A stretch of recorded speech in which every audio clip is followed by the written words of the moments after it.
এই যে ব্যবসা আমরা করছি আমার মতন করে, ঠাকুর দিয়েছেন ব্যবসার পঞ্চনীতি। আমরা যে ব্যবসা করছি আমার মতন করে, ব্যবসা কেন দুর্বল হয় আমরা জানি না। ব্যবসার প্রথম নীতি, নিয়মিত ইষ্টভীতি পরায়ণ হয়ে ভিতরে এবং বাইরে মিষ্ট সেবা প্রাণ, ব্যবসার প্রথম নীতি। ব্যবসার দ্বিতীয় নীতি, প্রত্যক্ষ পর্যবেক্ষণ। ব্যবসার তৃতীয় নীতি, নিয়মিত এই যে ব্যবসার হিসাবপত্র এবং উন্নতিমুখী পরিচালনা।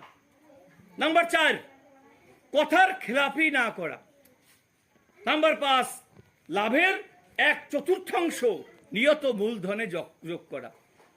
আমি 4 টাকা ব্যবসা করেছি, 3 টাকা পর্যন্ত আমি খরচ করতে পারবো, আর 1 টাকা আমি মূলধনে জমা করব। ঠাকুর এই বাণীটি দিয়ে বলছেন, ব্যবসায় এই পঞ্চনীতি পালন করে যেই ধন ঐশ্বর্য নিয়া লক্ষ্মী লাভ করে থাকতেই। তাহলে সেই যে ব্যবসা করলে এই ব্যবসা উন্নতি হয়ে দাঁড়াবে কখন? যখন ওই বাণীর আলোকে আপনি আমি প্রত্যেকেই চলবো।